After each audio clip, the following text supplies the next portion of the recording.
कृष्ण कृष्ण कृष्ण हरे हरे राम राम राम हरे हरे हरे कृष्ण कृष्ण कृष्ण हरे हरे हरे राम राम राम हरे हरे हरे कृष्ण कृष्ण कृष्ण हरे हरे हरे राम राम राम हरे हरे हरे कृष्ण कृष्ण कृष्ण हरे हरे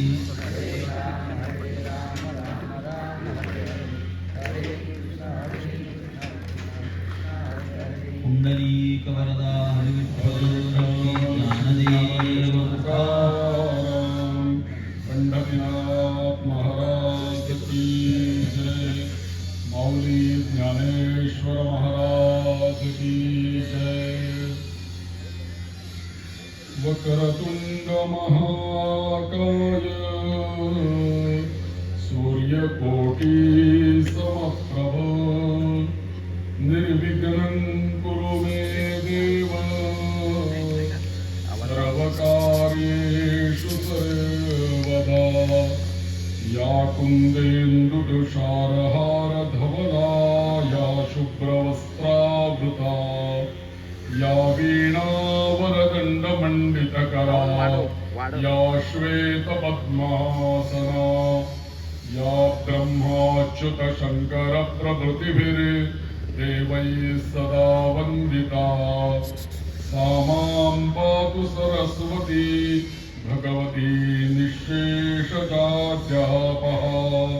महायोगपीठे तटे भीमरथ्या वरं पुण्डरीकाय दातुं मुनीन्द्रैः समागत्य तिष्ठन्तमानन्दकन्दम् परब्रह्मलिङ्गं भजे पाण्डुरङ्गम्।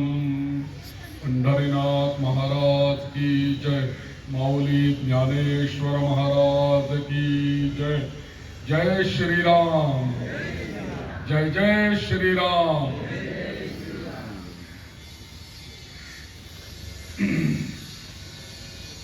भागवत वारकरी सांप्रदायिक समाजसेवा मंडळ अखंड श्री ग्रंथराज ज्ञानेश्वरी पारायण सोहळा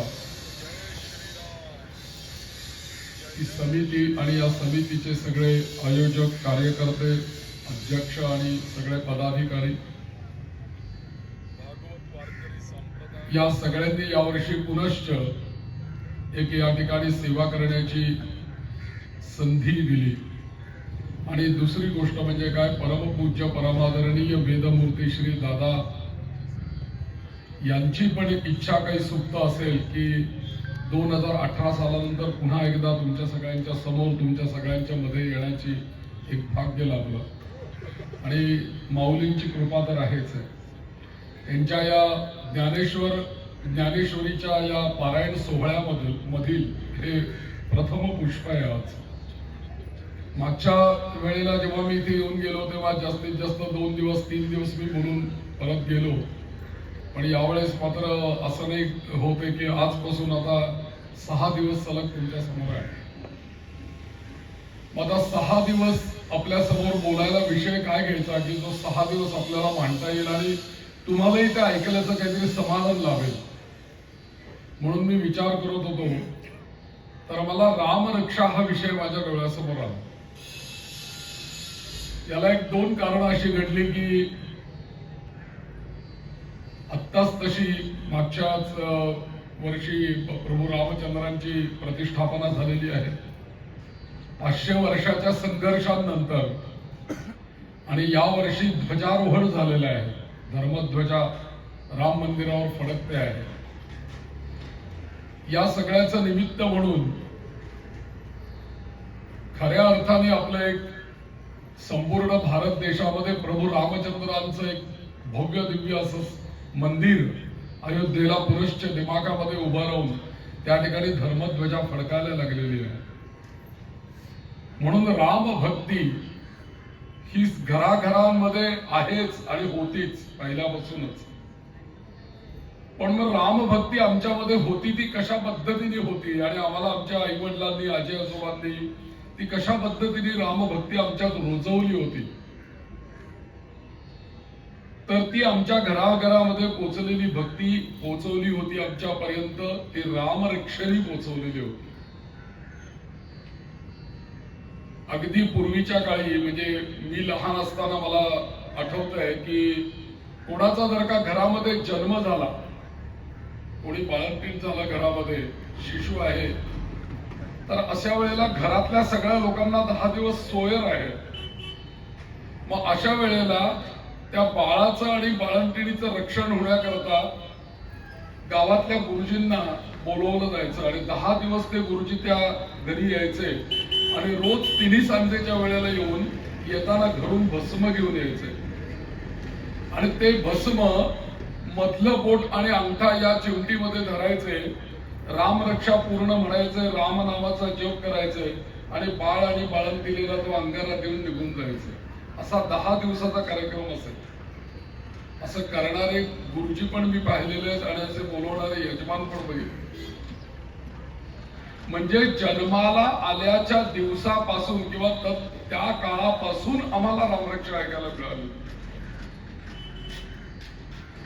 लहानपणी शिशु अवस्थेमध्ये असताना जे कुठलं पहिलं स्तोत्र आम्हाला शिकवलं गेलं असेल तर ते स्तोत्र म्हणजे रामरक्षा स्तोत्र आम्हाला शिकवलं गेलं. कल्पना करा की रामरक्षा लहानपणी आपण पहिलीमध्ये असू, दुसरीमध्ये असू, त्यावेळेला आम्हाला हे रामरक्षा स्तोत्र शिकवलं गेलं आणि प्रघात असा ठेवला घरामध्ये की दररोज सायंकाळी रामरक्षा म्हटल्याशिवाय जेवायचं नाही. आधी पहिली गोष्ट म्हणजे 7च्या आत घरात हा एक नियम होता. 3 सांजा झाले की सगळे घरात यायला पाहिजे आणि 3 सांजेच्या वेळेला दुसरं तिसरं काही काम न करता पहिला म्हणजे देवाला दिवा लावायचा, उदबत्ती लावायची, हातपाय धुवायचे आणि देवासमोर जाऊन बसायचं आणि एकट्याने नाही, जे घरातले आपल्या कुटुंबातले परिवारातले असतील सगळे, या सगळ्यांनी एकत्र यायचं, देवासमोर बसायचं आणि पर्वचा म्हणायचा परंपरा होता. पर्वाचा म्हणायची म्हणजे काय काय म्हणायचं पर्वाचा. मला एका मुलाने विचारलं पर्वाचा म्हणतात ते गुरुजी काय असतं हो, ते आम्हाला करायचं एकदा. मग त्याला वाटलं गुरुजीच पर्वाचा येऊन करतात की काय, आम्हाला पण करायचं म्हणे पर्वाचा काय असतं ते. तर मी म्हटलं अरे बाबा पर्वाचा गुरुजी नाही करत, आपण करायचं, रोज करायचं, त्याला पर्वाचा म्हणायची पद्धत आहे. मग त्याच्यामध्ये काय असतं पर्वाचा म्हणजे काय करायचंय लोक संध्याकाळी.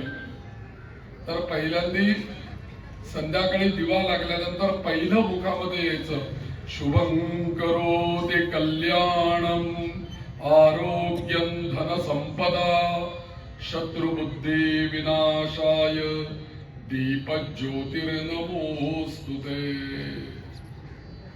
पहिल्यांदी शुभं करोति म्हणायची आणि शुभं करोति झाल्यानंतर बरोबर लगेच त्याला जोडून रामरक्षा म्हणायची. असे अनेक घरांमध्ये लहानपण, आपलं लहानपण आठवा म्हणजे तुम्हाला लक्षात येईल. आता या मोबाईलच्या काळामध्ये आपल्याला काहीच लक्षात येत नाही, संध्याकाळ केव्हा झाली काही कळत नाही आपल्याला आणि आपल्याला काय करायला पाहिजे हेच लक्षात येत नाही. मोबाईलचा काही वेळेला फायदा असा होतो की निदान संध्याकाळ झाली सकाळ झाली की लोक आपलं काहीतरी एक प्ले लिस्ट प्ले करून ठेवतात, चालू असतो मोबाईलवर काहीतरी भजन कीर्तन श्लोक चालू असतात, हा याच्या कामामध्ये व्यस्त असतो. पण संध्याकाळीच रामरक्षा म्हणायला पाहिजे आणि संध्याकाळी मला आपल्याला आवर्जून या प्रवचनामध्ये मी या 6 दिवसांमध्ये आपल्याला सांगणार आहे, तुम्ही हे प्रवचन चुकवू नका. उद्यापासून आज आपला पहिलाच दिवस आहे. पण रामरक्षा, या रामरक्षेबद्दल गेल्या इथे आपल्या समोर येऊन बोलायचं होतं. जो काही अभ्यास करायला मला मिळाला गेल्या 2-3 महिन्यामध्ये, त्याचं जे काही मी लिहून काढलेलं आहे त्याच्यामध्ये रामरक्षा केव्हा म्हणायची इथपासून सुरुवात आहे. मग सकाळी म्हणायची, दुपारी म्हणायची का संध्याकाळी म्हणायची. मग संध्याकाळी आम्ही वर्षानुवर्ष रामरक्षा म्हणतोय, मग संध्याकाळीच रामरक्षा का म्हणायची. सकाळी म्हटलं तर काय होतं. आणि सगळ्यात महत्वाचा प्रश्न आहे रामरक्षा किती वेळा म्हणायची, ती सिद्ध कशी करायची. रामरक्षा जर का माझ्याकडे सिद्ध झाली तर मला कसं कळेल की माझ्याकडे रामरक्षा सिद्ध झाली.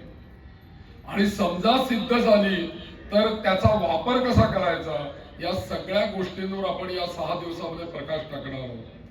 दुसरी गोष्ट मी तुम्हाला सांगतो की रामरक्षेमध्ये असे काही वैशिष्ट्यपूर्ण श्लोक आहेत.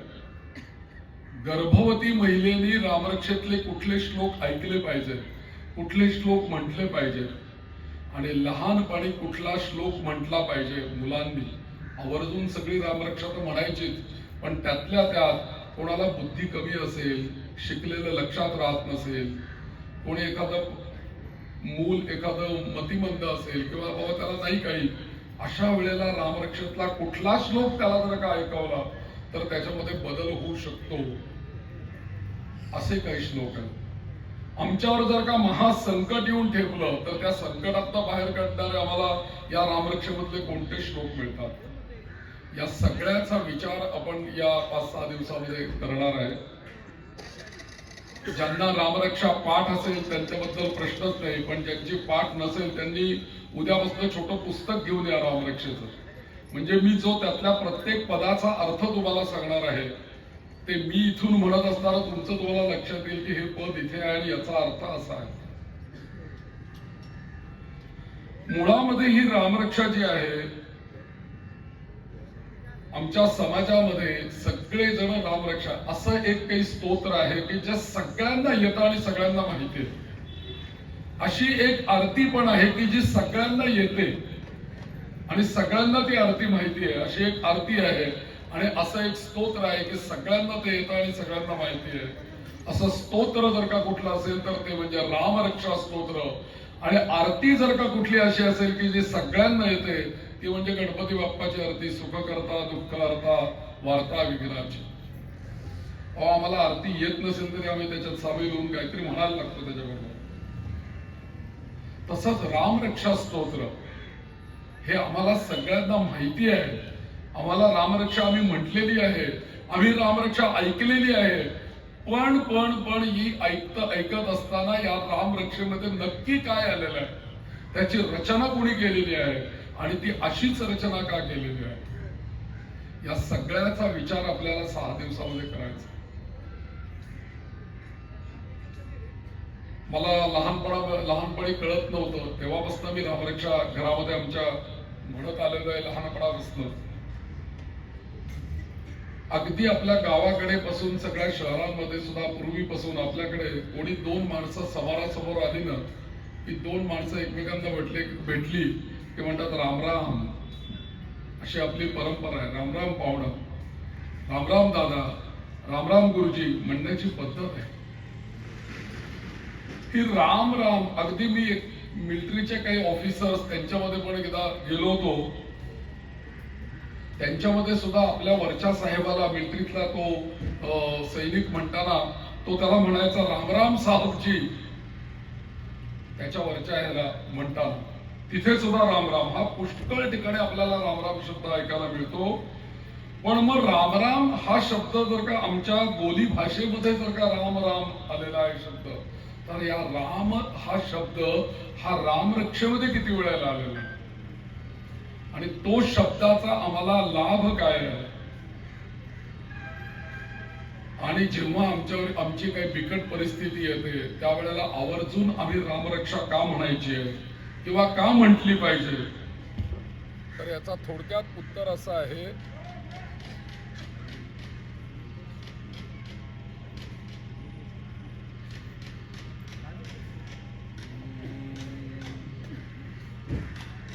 श्रीराम जय राम जय जय राम. श्रीराम जय राम जय जय राम. श्रीराम जय राम जय जय राम. श्रीराम जय राम जय जय राम. श्रीराम जय राम जय जय राम. श्रीराम जय राम जय जय राम. श्रीराम जय राम जय जय राम. श्रीराम जय राम जय जय राम. श्रीराम जय राम जय जय राम. श्रीराम जय राम जय जय राम. येईल ऐकायला मला वाटतं तुम्हाला थोडस. तर बिकट परिस्थिती असताना सुद्धा आवर्जून म्हणण्यासारखं स्तोत्र आहे रामरक्षा स्तोत्र. संकट आलं, बिकट परिस्थिती आहे, म्हणायचंय रामरक्षा. मग असं संकट असताना किंवा बिकट परिस्थिती असताना रामरक्षा म्हणण्याचा आम्हाला काय फायदा असा होतो की रामरक्षा म्हणायला पाहिजे. तर लक्षात असं आलं की प्रत्येक अक्षराचा परिणाम आमच्या शरीरावरती विशिष्ट रूपाने होत असतो. राम जेव्हा आपण उच्चारण करतो तेव्हा राम या शब्दामध्ये पहिलं अक्षर आहे र. आणि र चा उच्चार जेव्हा आपण करतो तेव्हा आपल्या लक्षात येतं की र असं म्हणताना र म्हणत असताना आपल्या नाभीपाशी हालचाल होते. तुम्ही र म्हणून बघा. र म्हणत असताना आपल्या नाभीच्या वरचा जो भाग आहे श्रीराम म्हणा एकदा सगळे श्रीराम श्रीराम श्रीराम. श्रीराम. तर असं हे रामरक्षा स्तोत्र बिकट परिस्थिती असताना का म्हणायचं आणि ते आवर्जून त्यावेळेला का म्हणायचं याचा विचार महत्वाचा आहे. याचं कारण एकमेव आहे की या रामरक्षा स्तोत्रामध्ये येणारा राम शब्द आणि त्या राम शब्दाची सुरुवात ज्या अक्षरापासून होते ते अक्षर आहे र. या र अक्षराचा उच्चार करत असताना आपण बघा र म्हणताना र असं जर का आपण म्हटलं तर आपल्याला कोण लगेच जाणवेल की आपल्या नाभीपाशी काहीतरी हालचाल होते. काही काही अक्षर अशी आहेत की आपल्या ओठांचा वापर करून ती म्हटली जातात, त्याला ओष्ठ्य अक्षर असं म्हणतात. काही अक्षर असतात आपल्या दाताचा वापर करून म्हटली जातात, त्याला दंत्य अक्षर असं म्हणतात. काही अक्षर आपल्या टाळूचा वापर करून म्हटली जातात, त्याला तालुस्थ अक्षर म्हणतात. अशी वेगवेगळे अक्षर आपल्या बाराखडीमध्ये आहेत. समजा का प फ ब भ असं म्हटलं तर आपल्याला ओठ हलवल्याशिवाय म्हणता येईल शक्य नाही, म्हणून या सगळ्यांना ओष्ठ्य अक्षर म्हटलंय. परंतु त थ द ध सगळी दंत्य अक्षर आहेत. जीभ दाताला लागल्याशिवाय अक्षर येणारच नाही. पण गंग असं म्हटलं तर तम रम सगळं तालूच जात आहे बघा अक्षर. एक एक अक्षर म्हणत असताना तुमच्या शरीराचा कोणकोणते अवयव हलतात आपण विचार करा. तसं र अक्षर म्हणताना किंवा ह अक्षर म्हणत असताना, आता बाकीची सगळी अक्षर म्हणत असताना ओठात किंवा मुखामध्ये हालचाल झाली, जिभेमध्ये हालचाल झाली. ह अक्षर म्हणताना काय हल्लं कुठे? ह असं जर का आपण म्हटलं तर कुठे हालचाल झाली? मग हकार ह हे अक्षर आलं कुठून बाहेर, प्रकट कसं झालं? तर हकार हा आमच्या नाभीपासून अंतरिक्षातनं प्रकट होतो. म्हणून आपल्या धर्माचं नाव सुद्धा आहे हिंदू. हो आहे ना तिथे.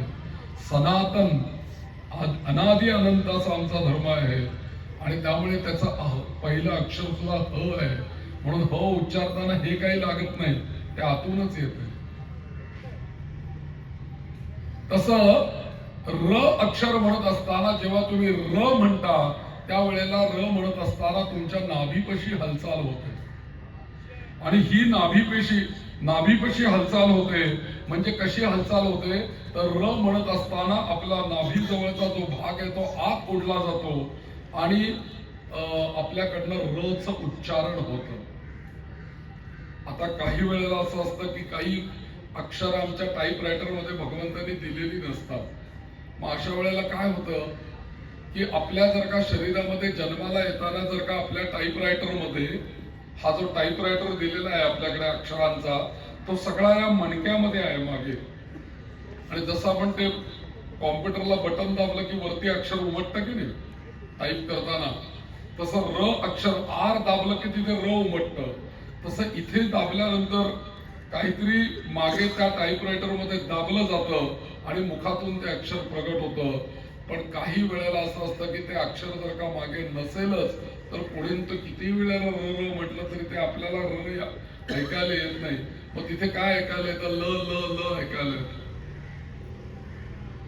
म्हणून ही अक्षरं सगळी जन्माला येतानाच भगवंताने आमच्या शरीरामध्ये ठेवलेली आहेत आणि ती कुंडलिनी जगदंबेच्या शक्तीच्या रूपाने आमच्या शरीरामध्ये जी असलेली 6 चक्र आहेत या चक्रांवरती ही सगळी अक्षरं या मूलाधार चक्रापासून सहस्रार चक्रापर्यंत ही अक्षरं सगळी ठेवली गेलेली आहेत. आता जेव्हा तुम्ही र अक्षर म्हणता त्यावेळेला या 6 चक्रांपैकी आजपासून तुम्ही आता लक्षात ठेवा की आपला जो रामरक्षा याचा जो विषय आहे हा चक्रांशी संबंधित सगळा विषय आहे. म्हणून तुम्ही लक्षात ठेवा की चक्र म्हणजे आपल्या शरीरामध्ये असलेली चक्र, जे अथर्व शीर्ष म्हणतात, त्यांना माहिती आहे बघा, त्वम मूलाधार स्थितोसी नित्यम असं आपण गणपतीला म्हणतो. मग पहिलं चक्र कुठलं आहे? मूलाधार चक्र आहे. मग हे मूलाधार चक्र आपल्या शरीरात कुठे आहे? तर आपल्या माकड हाडाच्या खालच्या बाजूला हे मूलाधार चक्र पहिल्या क्रमांकाचं आहे. दुसरं चक्र आपल्या शरीरामध्ये आहे ते आपल्या नाभीपाशी आहे आणि त्या चक्राचं नाव आहे स्वाधिष्ठान चक्र. त्याच्या वरच्या बाजूला थोडस हृदयाच्या आणि नाभीच्या मध्ये एक चक्र आहे, त्या चक्राचं नाव आहे मणिपूर चक्र. त्याच्यावरती जे काही चक्र आहे हृदयापाशी, ते जे काही आहे ते विशुद्ध चक्र आहे. याच्या कंठापाशी जे आहे ते अनाहत चक्र आहे. भ्रूमध्यापाशी आज्ञा चक्र आहे आणि शिरोधारी सहस्रार चक्र आहे. मग जेव्हा तुम्ही र अक्षर म्हणता तेव्हा होतं काय की नाभीपाशी हालचाल होते. म्हणजे काय होतं तर मणिपूर चक्र तिथे ऍक्टिव्हेट होतं, हलतं मणिपूर चक्र. रम हे अक्षर मणिपूर चक्राचं आहे आणि रम इति अग्निबीजम हे अग्नीचं बीज आहे. पहिल्या जे चक्र आहे शरीरातलं मूलाधार त्याचा अक्षर आहे लम. दुसरं जे चक्र आहे त्याचा अक्षर आहे वम आणि तिसरं जे मणिपूर चक्र आहे त्याचा अक्षर आहे रम. म्हणून रम म्हणताना आपल्या नाभीपाशीच हालचाल होते, कारण का मणिपूर चक्राचं अक्षर ते आहे. आणि या नाभिस्थानाजवळ असलेल्या या चक्राला 10 पाकळ्या आहेत आणि सत्व गुणात्मक सृष्टीचं पालन करणारा विष्णू या मणिपूर चक्राच्या तिथेच स्वाधिष्ठान चक्रामध्ये आहे आणि मणिपूर चक्रामध्ये अग्नी देवता आहे. आणि या संपूर्ण शरीराचा मध्यभाग जर का कुठला म्हणाल ना तर नाभिस्थानच येतं ना. बरोबर नाभीच्या वरती जेवढं शरीर आहे तेवढंच नाभीच्या खाली आहे. मध्यस्थान आपलं गुरुत्व मध्य म्हणाल शरीराचा तर नाभिस्थानच आहे. मग या चक्रावरती जर का लक्ष ठेवून आपण जर का काही कर्म केलं, रामरक्षा जर का पठण केली, तर आपोआपच ते मणिपूर चक्र त्या अक्षरांनी त्याच्या उच्चाराने राम राम राम राम जेवढ्या वेळेला आपल्या तोंडातून ते उच्चारण होईल रकाराचं, तेवढ्या वेळेला ते चक्र उद्दीपित होत राहतं. समजा आमचं मणिपूर चक्र इथे उद्दीपित झालं तर काय आम्हाला त्याच्यापासून लाभ आहे? मणिपूर चक्र जर का आमचं जागृत झालं राम राम राम राम जर का म्हणून, तर आपोआप आमच्या चित्ताची स्थिरता होते, एकाग्रता होते. आणि दुसरी गोष्ट म्हणजे आपल्या या मणिपूर चक्राच्या ठिकाणी मला सुद्धा एवढं ज्ञान नव्हतं, पण मी काही वाचन करत असताना चिंतन करत असताना माझ्या लक्षात आलं की या मणिपूर चक्राशी आपल्या शरीरातले कोणकोणते अवयव निगडीत आहेत. आणि रामरक्षा पठण करणाऱ्या माणसाला आरोग्यही चांगलं मिळतं. सचिरायु सुखी पुत्री विजयी विनयी भवेत. जर का आम्हाला दीर्घायुष्य मिळते रामरक्षेने आणि सगळे रोग नाहीसे होतात तर ते कसे आणि आम्हाला दीर्घायुष्य कसं मिळतं? तर माझ्या त्यावेळेला लक्षात आलं की या मणिपूर चक्राच्या जवळच म्हणजे या नाभीपाशी आमचे लिव्हर आहे, आमचा पॅनक्रिज जे आहे ते इथेच आहे, त्याच्यानंतर लहान आतडं इथेच आहे, किडनी तिथेच आहे, त्यानंतर ब्लॅडर जो आहे तो आमचा तिथेच आहे. या सगळ्यावरती कार्य करणारं हे मणिपूर चक्र आहे. जर का हे मला एका वैद्यानेच सांगितलं, एका योग्यानेच सांगितली ही गोष्ट, जर का शरीरातलं मणिपूर चक्र बिघडलं तर काय काय रोग होऊ शकतात. त्यांनी सांगितलं जर का हे मणिपूर चक्र जर का बिघडलं तर तुम्हाला डायबिटीस होऊ शकतो. मणिपूर चक्र जर का बिघडलं तर ऍसिडिटी होते, अपचन होतं. मणिपूर चक्र जर का बिघडलं तर अल्सर होतो. मणिपूर चक्र जर का बिघडलं तर अपेंडिक्सचा त्रास होऊ शकतो, किडनी स्टोन होऊ शकतो. अशा अनेक प्रकारचे रोग हे मणिपूर चक्रावरती अवलंबून आहे. मग बघा र हे अक्षर म्हणणं किती चांगलं आहे. म्हणून सगळ्यांनी म्हणा श्री राम राम राम राम हे र अक्षर इतकं काम करतं आमच्या शरीरामध्ये. एक राम नामाची जर का आम्ही माळ केली, आमचा सांप्रदायिक मंत्राची सुरुवात सुद्धा राम कृष्ण हरी अशी आहे. पहिला शब्द राम आहे. राम उच्चारता क्षणी आमच्या शरीरातला अग्नी प्रदीप्त होतो, मणिपूर चक्र जागृत होतं. आणि हे सगळे जे आता मी विकार सांगितले याच्यावरती आपोआपच मणिपूर चक्र जर का आमच्या शरीरातलं सशक्त झालं तर आम्हाला या रोगांवरती मात करता येईल. मग आम्ही रामराम म्हटलं पाहिजे. मग नुसतं किंवा इथे र अक्षराबद्दल आपण जर का बोललो आणि एखाद्याला म्हटलं अरे तुझं मणिपूर चक्र बिघडलंय, म्हण तू सारखं र र र र असं म्हणत बस, किती वेळेला र म्हणू शकेल? कंटाळा येऊन जाईल. मग ठीक आहे, राम राम राम म्हणत बस, तरी सुद्धा कंटाळून जाईल मनुष्य. मग राम रक्षा स्तोत्र म्हण. एक रामरक्षेचे जर का आवर्तन आपण म्हटलं तर एका रामरक्षेमध्ये आपल्या मुखातून 75 वेळेला राम शब्द जातो, हे लक्षात ठेवा. चरितम रघुनाथस्य इथे रामरक्षेची सुरुवात आहे आणि राम नाम वरानने हा शेवटचा श्लोक आहे. या सगळ्या रामरक्षेमध्ये एकदा रामरक्षा जर का आम्ही म्हटली तर 75 वेळेला राम शब्द आमच्या मुखातून जातो. काय रामरक्षेचं वैशिष्ट्य? फक्त पूर्ण राम असं मी म्हटलं म्हणजे तिथे आराम विराम असे पण शब्द आहेत. राम शब्द लक्षात घ्या तुम्ही. आणि अर्धे राम पण आहे, अर्धा शब्द पण आहे राम, ते पण बरेच वेळेला आलेले आहेत रामरक्षेमध्ये. पण अर्धा राम शब्द सोडून द्या, पूर्ण राम शब्द आलेले शब्द 75 आहे. म्हणजे 75 वेळेला आमच्या मुखातून राम शब्द जाणार आहे. त्याचा परिणाम आमच्या मणिपूर चक्रावरती होणार आहे आणि म्हणूनच आपलं मणिपूर चक्र जागृत होत आहे. आता हल्लीच्या काळामध्ये नाही का मणिपूर चक्र बिघडलं किंवा चक्र जर काही शरीरातली बिघडली तर मग बीपी वाढतं किंवा बीपी लो होतं. दोन्ही रोगच आहेत. कमी झालं तरी त्रास आहे, गोळी आहे, जास्ती झालं तरी गोळी आहे.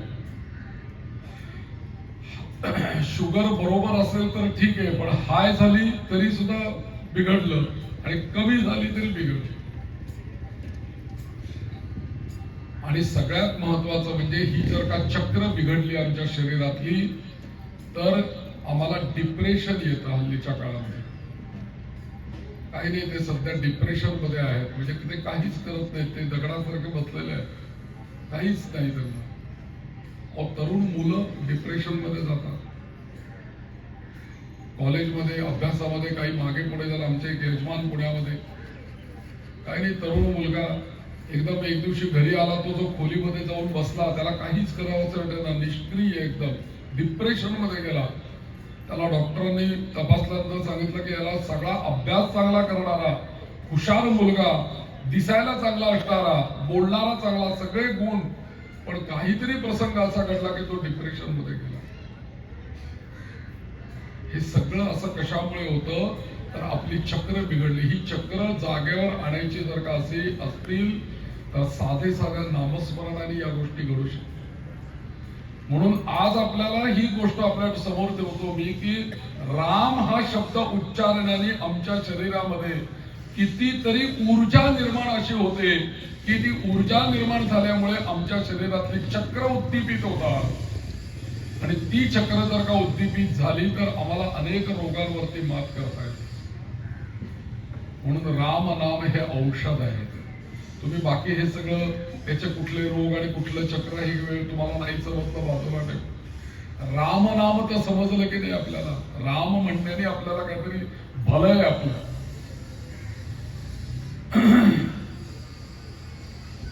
तर या गोष्टीमध्ये बरेच वेळेला असं होतं की एखादी जर का आपल्याला आनंदाची बातमी कळली तर एकदम आपण त्याला हल्लीच्या काळामध्ये आपण म्हणतो एक्साइटमेंट एकदम येते, आनंद एकदम होतो. त्यावेळेला आपल्या शरीरातली काहीतरी ऊर्जा एकदम ऍक्टिव्हेट होते की एकदम मनुष्य आनंदाच्या भरात जातो. आणि काही वेळेला असं होतं की एकदम दुःखद वार्ता कळली तर एकदम मनुष्य गळून जातो. दोन्ही ऍक्शन आपल्याला अनुभवता येतात. आणि काही वेळेला एखादा प्रसंग रस्त्याने जात असताना असं आपण जर का बघितला, काही अपघात झालेला बघितला किंवा कोणी पडलेलं बघितलं, तर असं एकदम आपल्या छातीमध्ये धस्स होतं. आपण म्हणतो अरे ते बघूनच माझ्या छातीत धस्स झालं, एकदम माझ्या पोटात खड्डाच पडला ते बघून, असं आपण बोली भाषेत म्हणतो की नाही.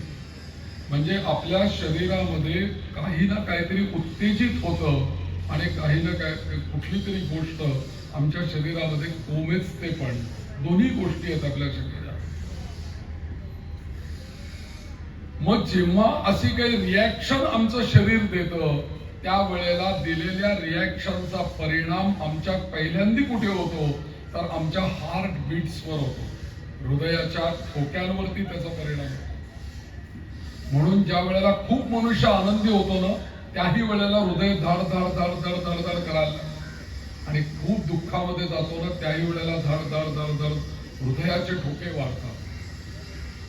रिॲक्शन शरीराची आहे, परिणाम हृदयावरती आहे. आणि म्हणून असं जर का प्रेशर किंवा डिप्रेशन या दोन्ही गोष्टी ज्या काही आहेत, या जर का गोष्टी जर का आपल्याकडे आल्या, तर शरीर सुद्धा त्याच्यावरती आपलं लगेच रिॲक्शन करत असतात. मग ह्या ज्या सगळ्या शरीरातल्या या ज्या सगळ्या सिस्टीम कार्य करतात, या सगळ्या सिस्टीम ज्या कार्य करतात, या काही ना काहीतरी चक्रांवरती काम करतात. आमचं हृदय असू दे, आमचं नाभी असू दे, आमची वाणी असू दे, आमची बुद्धी असू दे. आमच्या शरीरामध्ये जर का विचार केला, मी तुम्हाला आता सांगितलं रामरक्षेमध्ये 75 वेळेला रामनाम येतं, आणि आमच्या शरीरामध्ये वैद्यकीय आपल्या पुराणांनी पण सांगितलं, वेदांनी पण सांगितलं, सगळ्यांनी आम्हाला सांगितलं, तुम्हालाही माहिती आहे की आपल्या शरीरामध्ये 72,000 नाड्या काम करतात. माहिती आहे की नाही आपल्याला?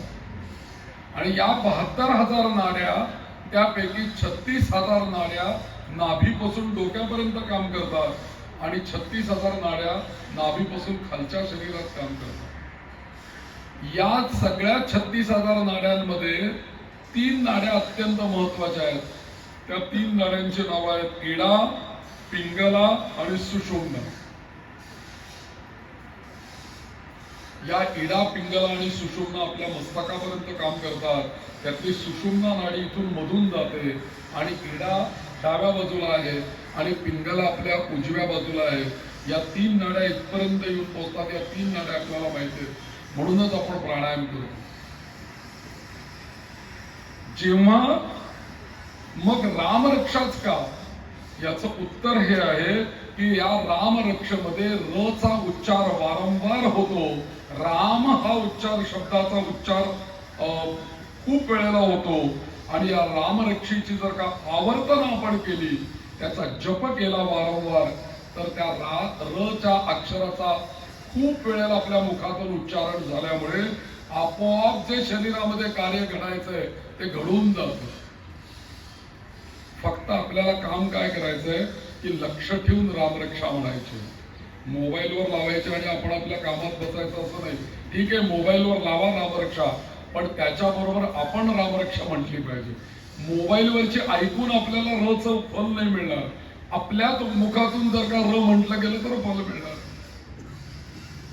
डॉक्टरांनी औषधाची बाटली दिली आणि आम्ही आणून, हो मी आणलंय औषध, मी आणलंय औषध, मग तू बरा का होत नाहीस? अहो ते आणून मी शोकेस मध्ये ठेवलंय आमच्या, ते काय समोर बाटली ठेवली आहे. त्या औषधला एक डोस जर का माझ्या पोटात गेला तर मला बरं वाटणार आहे ना. औषध समोर ठेवून त्याचा उपयोग काहीच नाही.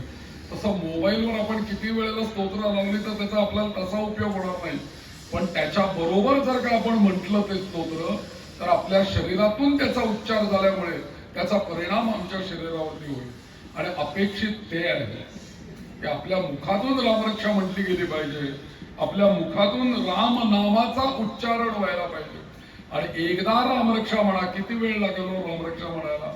जास्तीत जास्त रोज तुम्ही म्हणायला लागलात ना तर 5-7 मिनिटं, 10 मिनिटं खूप झाली. एकदा रामरक्षा म्हणायला 5-7 मिनिटात जर का रामरक्षा होऊ. किती श्लोक आहेत रामरक्षेचे सगळे मिळून? 37 श्लोक आहेत रामरक्षेचे. सगळे श्लोक जे आहेत ते अनुष्टुप छंदामध्ये आहेत, त्यामुळे म्हणायला अत्यंत सोपे आहे. चरितमृगुनाथस्य शतकोटी प्रविस्तरम एकैकमक्षरम पुंसाम महापातकनाशनम ध्यात्वा नीलोत्पलश्यामं रामं राजीवलोचनं. किती सुंदर वाटतं बघा ऐकायला. जानकी लक्ष्मणोपेतं जटामुकुटमण्डितं सासितूढधनुर्बाण पाणिं नक्तञ्चरान्तकं. तुम्ही म्हणायला लागलात की त्याचा आनंद आहे. म्हणायला सुद्धा गेय आहे ती रामरक्षा. अत्यंत सुंदर आहे उच्चारण त्याचं. आणि त्या शब्दांची योजनाच अशी केलेली आहे की तुम्ही अंतर बाह्य तुम्ही हलून जा. लहानपणी रामरक्षा शिकायला सांगितली आहे. लहानपणापासून रामरक्षा म्हणायला सांगितलेली आहे. याला काही कारण आहे. मला एका चांगल्या भाषेचा अभ्यासक, आम्ही एका कार्यक्रमाला गेलेलो असताना एक व्यक्ती मला अशी भेटली की त्या व्यक्तीला 14 भाषा येत होत्या बोलता. एकंदरीत मी सुद्धा आश्चर्याने थकलो. 14 भाषा बोलतात.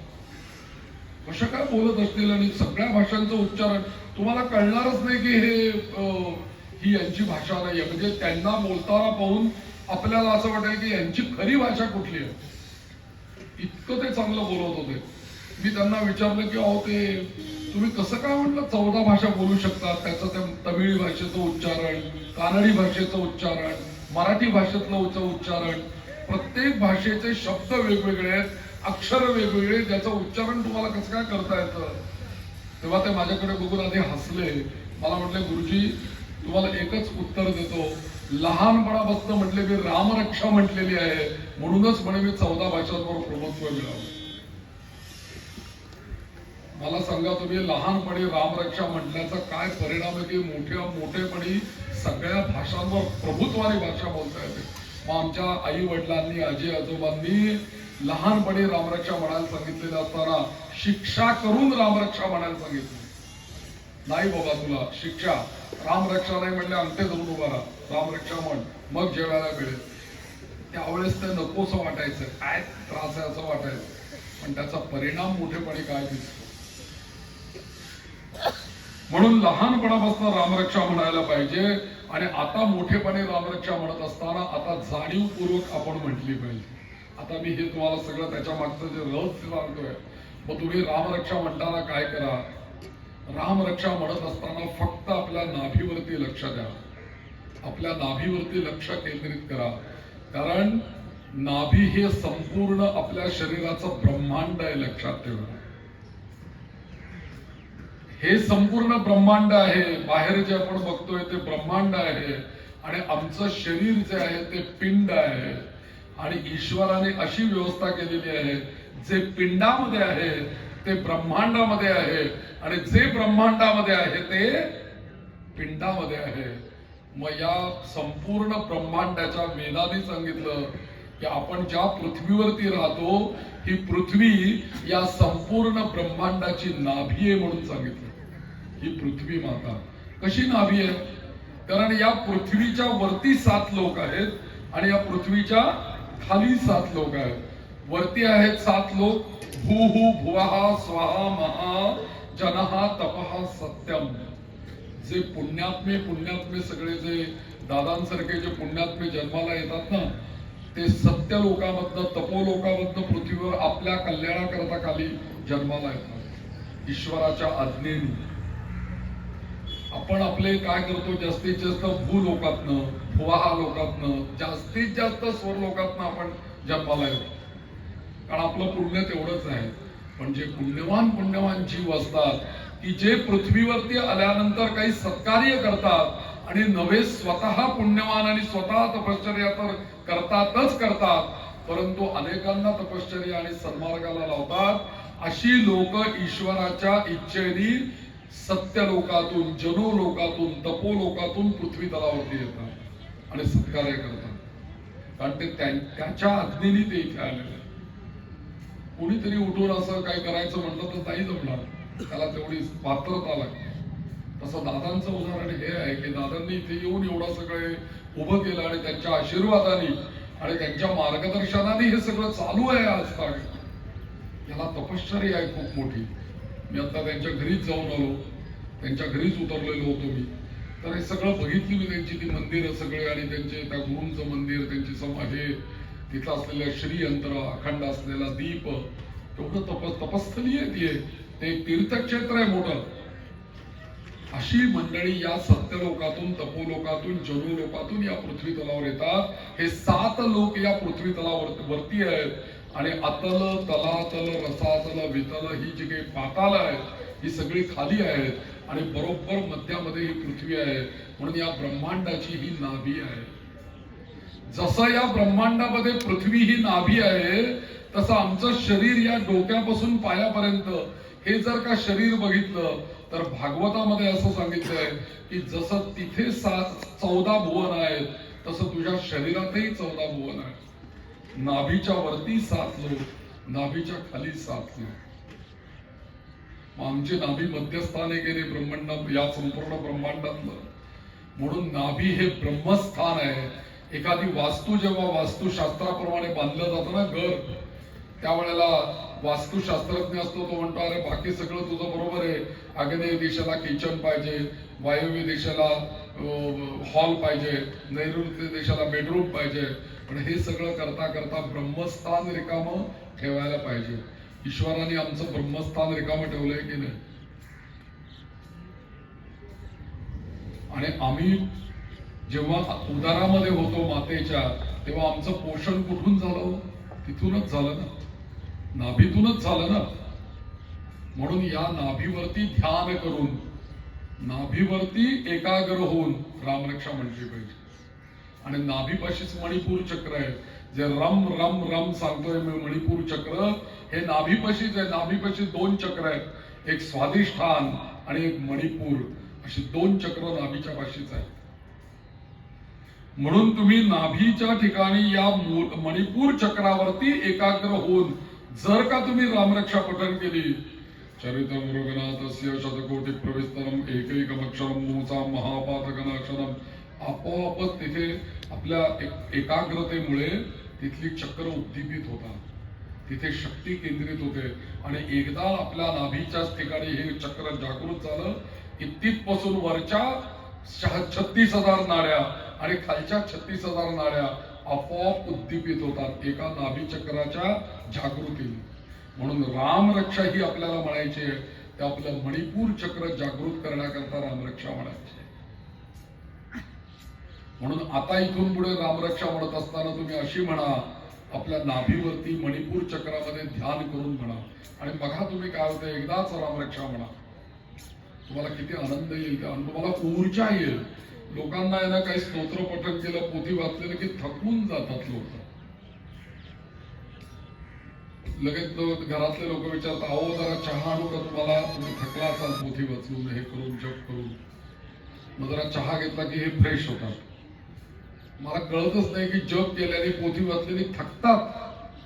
उलट व्हायला पाहिजे की नाही खरं. म्हणजे एखादा जर का माळ केली, रामरक्षा म्हटली, संध्याकाळी दिवा लावून, ऊर्जा यायला पाहिजे ना आम्हाला. आणि आंतरिक ऊर्जा यायला पाहिजे, नुसती बाहेरची नाही, आंतरिक प्रसन्नता यायला पाहिजे.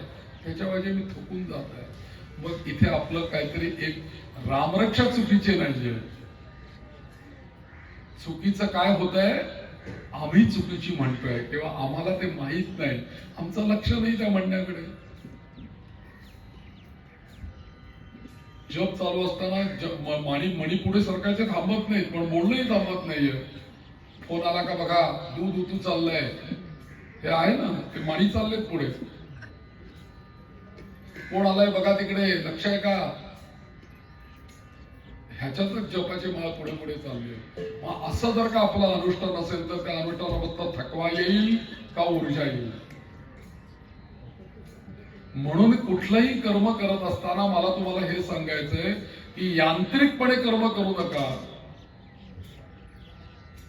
मंत्रांच्या पद्धतीने आणि भक्तिपूर्वक कर्म करा.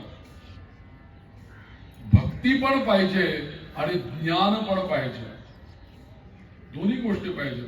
ज्ञान म्हणजे वेद आणि भक्ती म्हणजे भक्ती मार्ग वाढवणारे संत आणि वेद, या दोघांचाही समन्वय पाहिजे.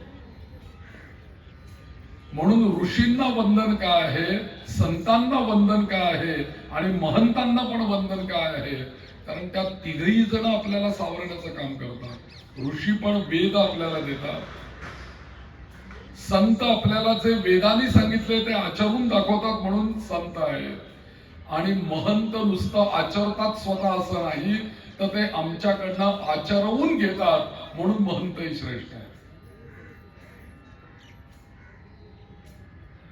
म्हणून या सगळ्या गोष्टींचा विचार करून आपण त्या रामरक्षेवरती लक्ष ठेवून रामरक्षा म्हटली पाहिजे. बरोबर रामरक्षा म्हणण्याचा वेळ झाला, दिवा लागला की रामरक्षा. जय श्रीराम. जरा मी जय श्रीराम म्हटल्यानंतर तुम्ही पण म्हणत चला, म्हणजे रामाचं नाव आपण सारखं तुम्ही आणि मी आपण दोघांनी या प्रवचनामध्ये सारखं घ्यायचंय बरं. म्हणा एकदा जय श्रीराम. जय जय श्रीराम. श्रीराम श्रीराम.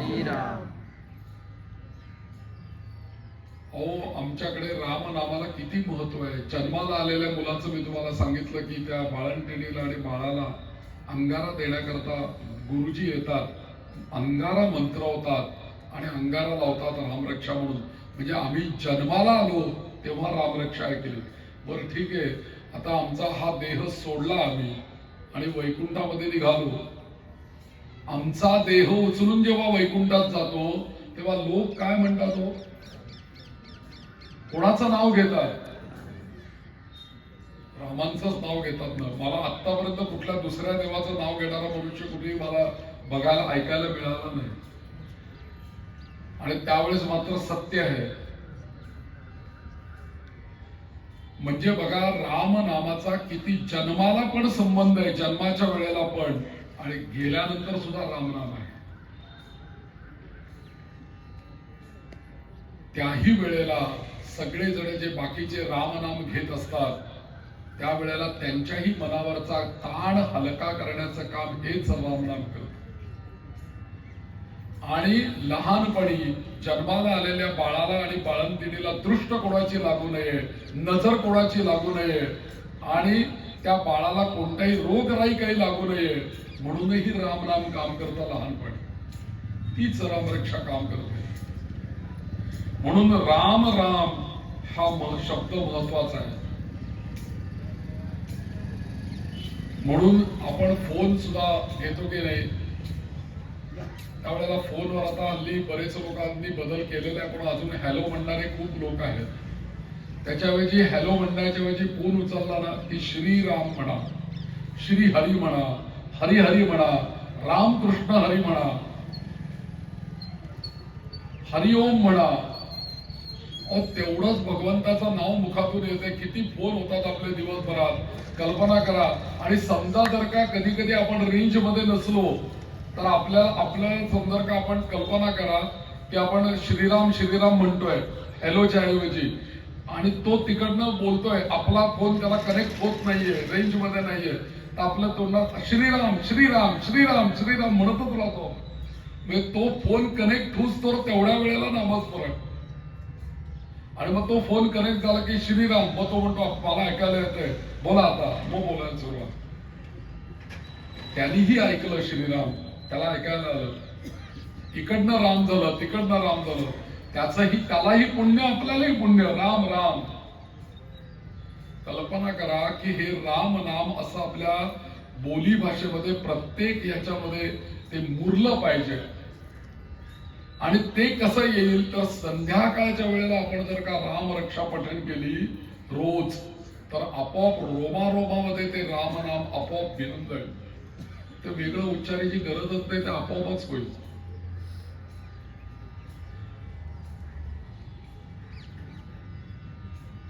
आणि म्हणून सकाळी गुड मॉर्निंग म्हणताना त्याच्याऐवजी तुम्ही श्रीराम म्हणा, हॅलो म्हणताना श्रीराम म्हणा. साध्या साध्या गोष्टी तुम्ही बदल करा आणि तिथे राम शब्द आणा. आता हा जो राम शब्द आहे, मुळामध्ये या रामरक्षेमध्ये मी तुम्हाला सांगितलं की एकंदरीत 75 वेळेला हा राम नाम शब्द येतो. कसा येतो मी तुम्हाला पुढच्या 5-6 दिवसात मी तुम्हाला मोजून दाखवणार आहे. 75 वेळेला राम नाम शब्द कसा आहे. उद्या तुम्ही रामरक्षा ही नीट समजावून घेताना छोटं, ज्यांना पाठ आहे त्यांचा प्रश्न नाही, पण जरी पाठ असली तरी छोटं पुस्तक आहे रामरक्षाचे घेऊन या. म्हणजे तुम्हाला काय होईल की मी प्रत्येक अक्षर जे बोलेन ना, आणि एक पेन घेऊन या बरोबर, त्या शब्दाच्या खाली किंवा पेन्सिल घेऊन या, त्या शब्दाच्या खाली अंडरलाईन करा. त्या जे मी श्लोक सांगेन त्या श्लोकाला तुम्ही स्टार करून ठेवा की तो श्लोक आपल्याला उपयुक्त आहे, तो या काळाकरता उपयुक्त आहे. अशा श्लोकांना मुद्दाहून स्टार करून ठेवा.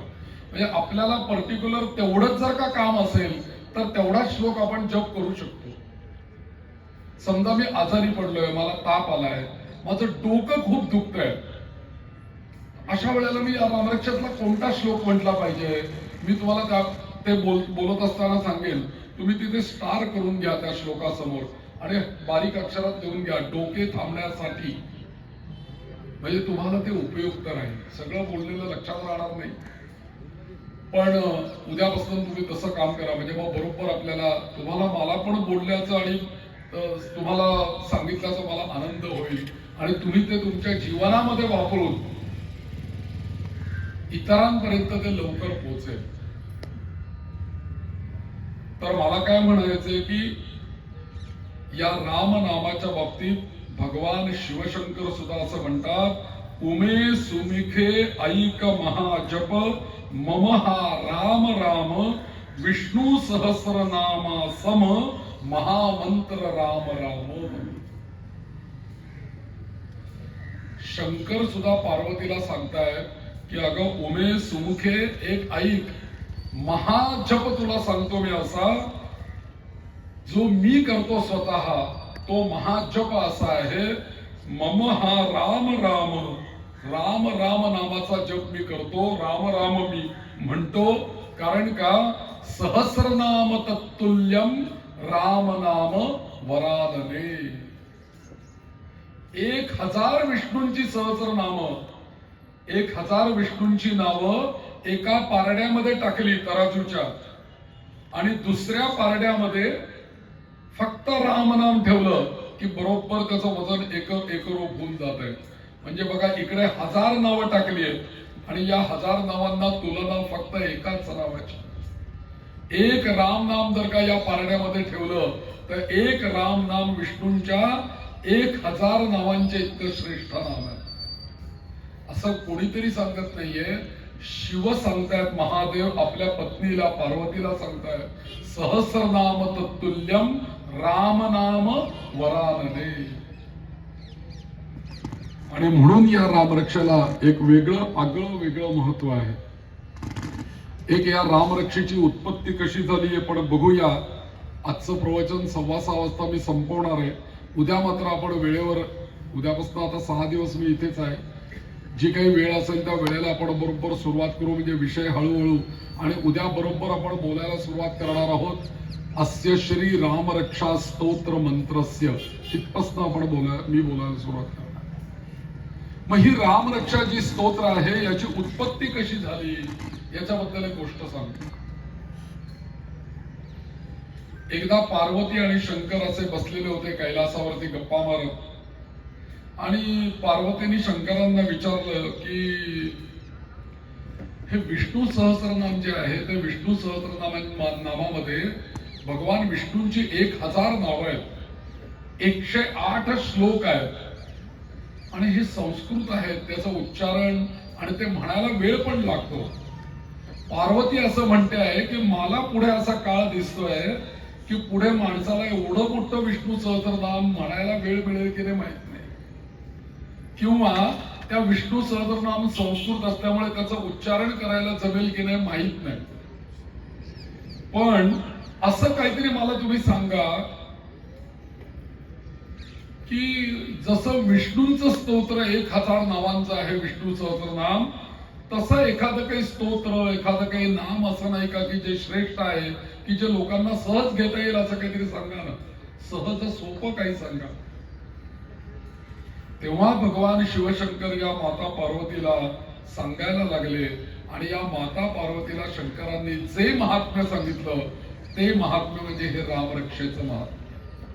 म्हणून मूळ ही रामरक्षा केली कोणी तर याचे करते करविते शिवशंकर महादेव हे याचे करते आहे. शंकरांनी रामरक्षा सांगितलेली आहे. मग या रामरक्षा स्तोत्राविषयी त्यांनी पार्वतीला सांगितलं आणि पार्वतीला सांगितल्यानंतर मग या रामरक्षेची निर्मिती कशी झाली तर ती कथा अशी सांगितली जाते की मग शंकर सांगतायत पार्वतीला की आद्य कवी जे वाल्मिकी होऊन गेले, या वाल्मिकींनी रामायणाची निर्मिती केली आणि रामायणाची निर्मिती केली आणि ते किती श्लोकांमध्ये झाली रामायणाची निर्मिती? 100 कोटी श्लोकांमध्ये, 100 कोटी, शतकोटी प्रविस्तरम, 100 कोटी श्लोकांमध्ये हे रामायणाची निर्मिती झाली. आज बघा तुम्ही, आज एका अभ्यासकांनी मला सांगितलं की आज सुद्धा 2026 साली सुद्धा रामायण किती लिहिलेली उपलब्ध आहेत असा जर का आपण शोध घेतला तर आजही 200 रामायण उपलब्ध आहेत वाचायला. 200 रामायण आता उपलब्ध आहेत वाचायला. मग तुम्ही करा कल्पना, प्रत्येक रामायणातले श्लोक जर का आपण मोजत गेलो तर किती लक्ष, किती कोटी श्लोक होते. असं शतकोटी असं रामाचं चरित्र या पुढे सांगितलं गेलं. आणि हे सगळं जे रामायण आहे, हे रामायण निर्माण झाल्यानंतर सगळ्यांना असं वाटू लागलं की हे रामायण 100 कोटींचं जे आहे श्लोकांचं ते आम्हाला मिळालं पाहिजे. कोणाकोणाला असं वाटायला लागलं?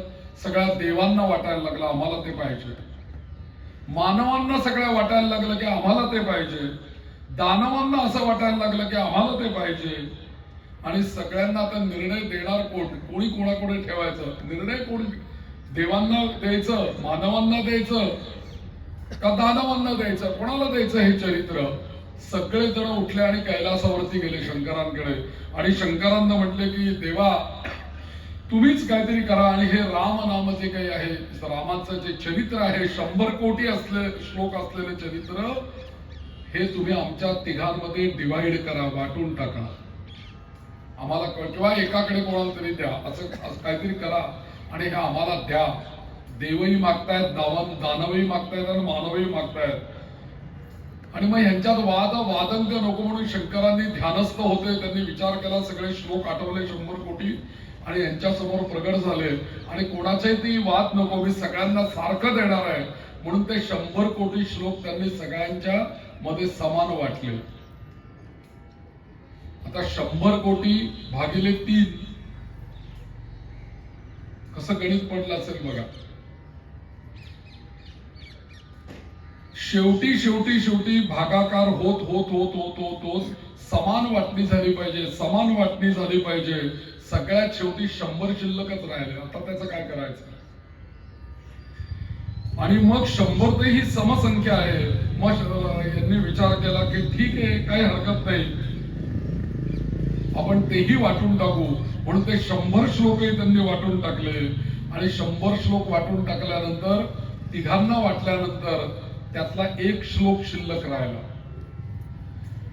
अनुष्टुप छंद म्हटलं की त्या अनुष्टुप छंदामध्ये अक्षर येतात 32, बरोबर 32 अक्षर. आणि चरितम रघुनाथस्य शतकोटी प्रविस्तरम एकैकम अक्षरम पुंसाम महापाद, बरोबर 32 अक्षर झाली.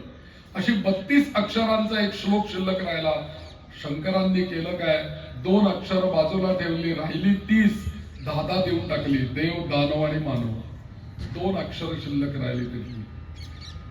आणि ही 2 अक्षर स्वतःकडे त्यांनी कन्वडीला ठेवून दिली आणि गुप्त झाले.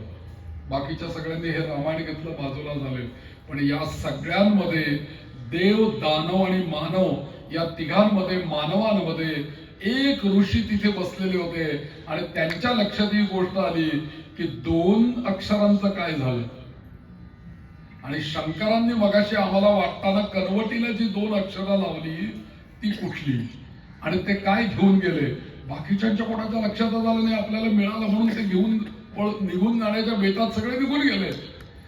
हे ऋषी तिथे बसले की ते 2 काय शंकरांनी ठेवलेले ते मला कसं मिळेल.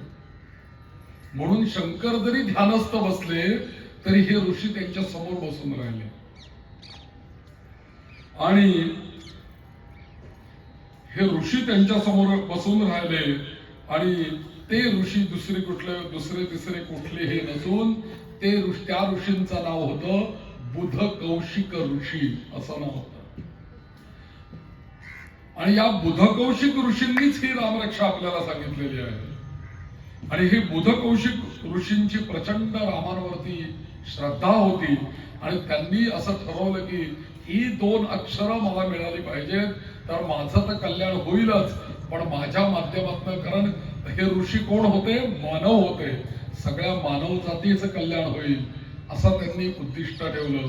आणि ते शंकरांच्या समोर बसून राहिले आणि त्यांनी पण ध्यान केलं. आणि शेवटी मात्र शंकरांनाही वाटलं की अरे बाबा, हा बराच वेळ बसलाय माझ्या समोर, हा काही जायला तयार नाहीये, ही 2 अक्षरं आहेत ना, ही 2 अक्षरं याला देऊन टाकली पाहिजे असं त्यांनी विचार केला. आणि तेवढ्यात शंकरांना ध्यानात गेले निघून, आणि हे ऋषी पण त्यांच्या समोर बसलेले होते. तेवढ्यात त्यांना निद्रा आली, झोप लागली, थोडीशी डुलकी लागली. आणि डुलकी लागली त्याच वेळेस शंकरांनी ठरवलं की आता याला ते या स्वप्नामध्येच याला देऊन टाकावं. आणि म्हणून शंकर त्या ऋषीच्या स्वप्नामध्ये गेले, त्या डुलकी लागलेल्या अवस्थेमध्ये.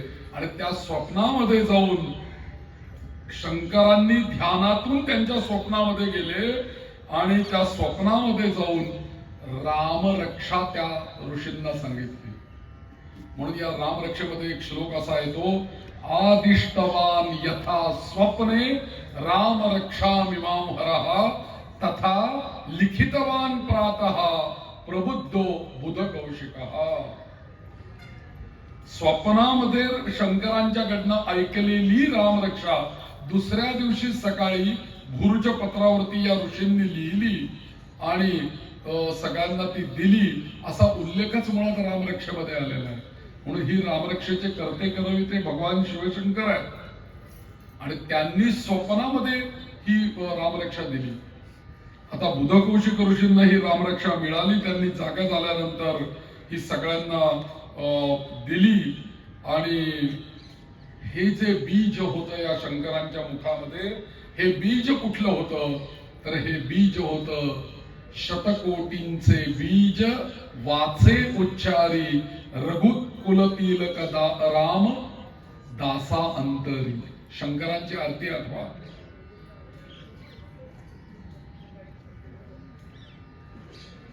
व्याघ्रांबर पडिवर जर सुंदर मदनारी, शेवटचं कडवं. आणि त्याच्यामधली शेवटची ओळ, शतकोटींचे बीज वाचे उच्चारी. कुठलं बीज शतकोटींचं? राम राम राम वाचे उच्चारी रघुकुल तिलक राम दासा अंतरी. हे राम नावाचं उच्चारण करणारे कोण आहे? भगवान शिवशंकर आहेत. अहो, ते विष प्राशन केलं ना शंकरांनी, हलाहल नावाचं विष.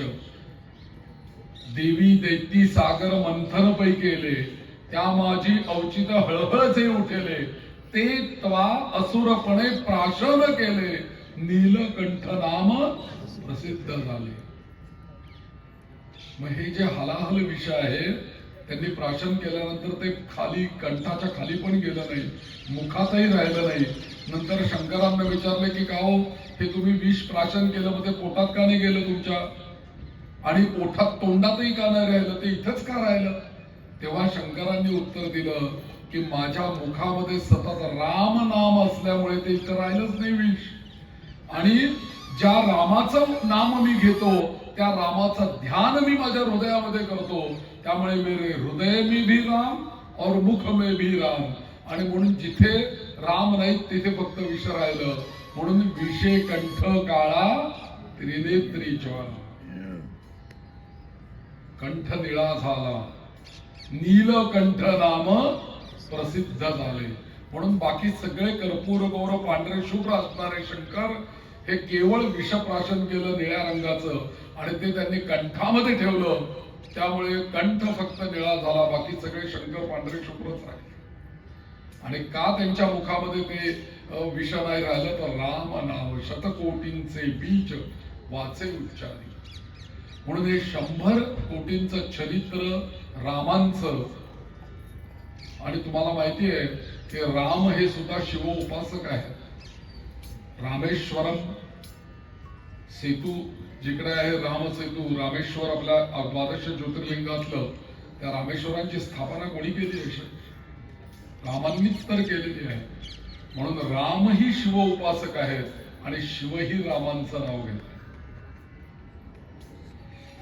तर म्हणून या रामरक्षेची मुळामध्ये निर्मिती जी काही झालेली आहे ती निर्मिती अशा पद्धतीने झालेली आहे की आदिष्टवान यथा स्वप्ने रामरक्षामिवाभरा. स्वप्नामध्ये मग या बुधकौशिक ऋषींनाच का दिली रामरक्षा? याचं कारण बुधकौशिकांची काही परीक्षा घेतली असेल ना शंकरांनी. आमच्या अथर्व शीर्षामध्ये सांगितलं की अशिष्यायन देयम.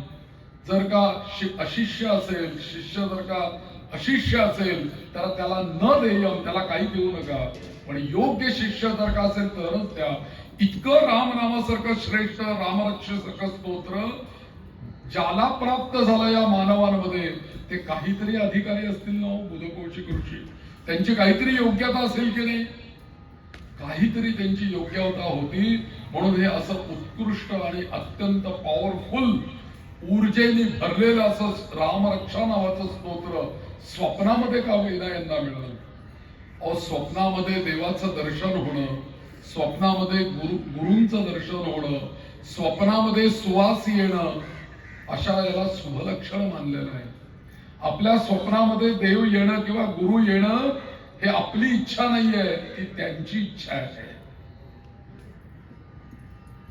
आम्हाला कधीही चांगली स्वप्न पडतच नाहीत, कारण आम्हाला स्वप्न जी पडतात ना ती अशी विचित्र पडतात. सगळी लोक म्हणतात आम्हाला अशी विचित्रच स्वप्न का पडतात? याचं कारण आमच्या शरीरामध्ये कफ आहे, वात आहे आणि पित्त आहे. आम्हाला जे विचार येतात ते या कफ वात पित्त याच्यामुळे जे येतात ते येतात, त्याच्यातच आम्हाला स्वप्न पडतं. आपण एक म्हणतो ना मनी वसे ते, पण मनामध्ये चांगले विचार यायला सत्संग असावा लागतो. मनामध्ये चांगले विचार येण्याकरता नामस्मरण करावं लागतं. मनामध्ये चांगले विचार येण्याकरता मनाला चांगल्या विषयात गुंतवावं लागतं. हे जर का आपण केलं तर आम्हालाही चांगली स्वप्न पडतील. पण हे जर का नाही झालं, मन जर का सारखं त्या विषयामध्ये जर का गुंतून राहिलं तर आम्हाला कफवात पित्त आणि यांच्या विकारांनी जे स्वप्न तयार होतात. मग आमच्याकडे स्वप्न मीमांसा नावाचा एक ग्रंथ लिहिलाय.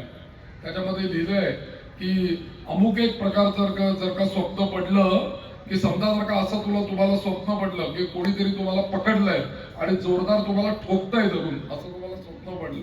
मी माझ्या पदार्थ सांगत नाही, चिंतामणी त्या ग्रंथातलं सांगतोय.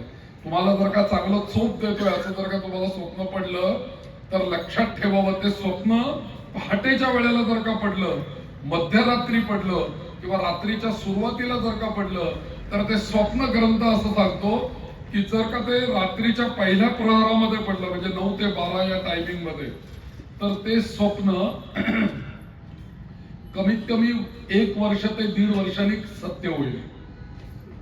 जर का मध्यरात्री जर का पडलं तर 6 ते 8 महिन्यांनी सत्य होईल. आणि प्रातःकाळी जर का स्वप्न पडलं तर 1.25 महिना ते 2 महिन्याच्या ते पूर्ण होईल.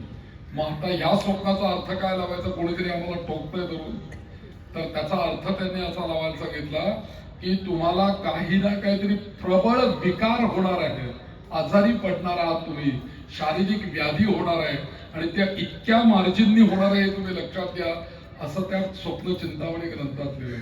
इथे जे स्वप्न पडलंय या बुधकौशिक ऋषींना ते प्रातःकाळी स्वप्न पडलेलं आहे. पहाटे 3 ते 6 हा जो ब्राह्म मुहूर्त आहे या काळामध्ये आदिष्टवान यथा स्वप्ने. कारण मला तुम्ही सांगा, हे जर का स्वप्न रात्रीच्या पहिल्या प्रहरामध्ये जर का पडलं असतं तर 2 प्रहर पुढे जायचे. पहिल्या प्रहरात पडलेलं स्वप्न दुसऱ्या दिवशी लक्षात राहायला पाहिजे ना.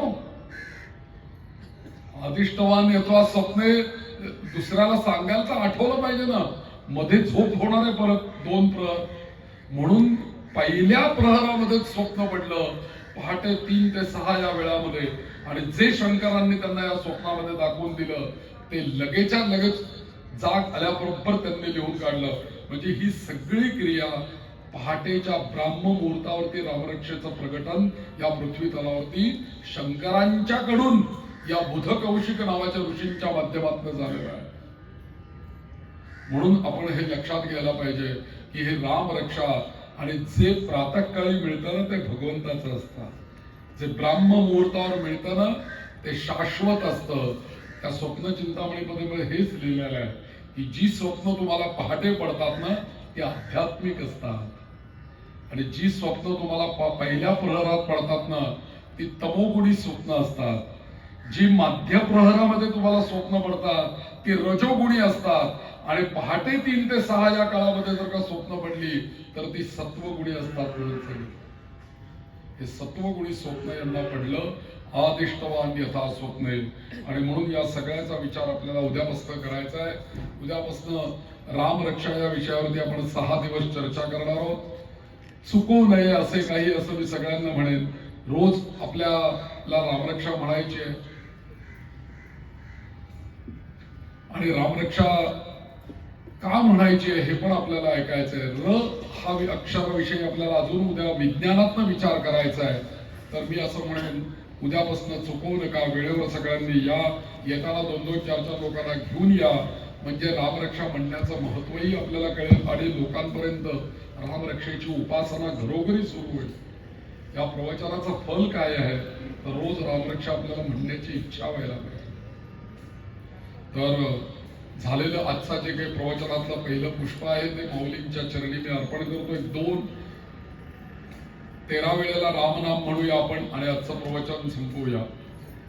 श्रीराम जय राम जय जय राम. राम जय राम जय जय राम. श्रीराम जय राम जय जय राम. राम जय राम जय जय राम. श्रीराम जय राम जय जय राम. राम जय राम जय जय राम. श्रीराम जय राम जय जय राम. राम जय राम जय जय राम. श्रीराम जय राम जय जय राम. राम जय राम जय जय राम. श्रीराम जय राम जय जय राम. राम जय राम जय जय राम. श्रीराम जय राम जय जय राम.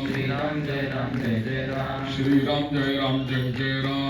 राम जय राम जय जय राम. श्रीराम जय राम जय जय राम. राम जय राम जय जय राम. श्रीराम जय राम जय जय राम. राम जय राम जय जय राम. श्रीराम जय राम जय जय राम. श्रीराम जय राम जय जय राम. जय श्रीराम. जय श्रीराम.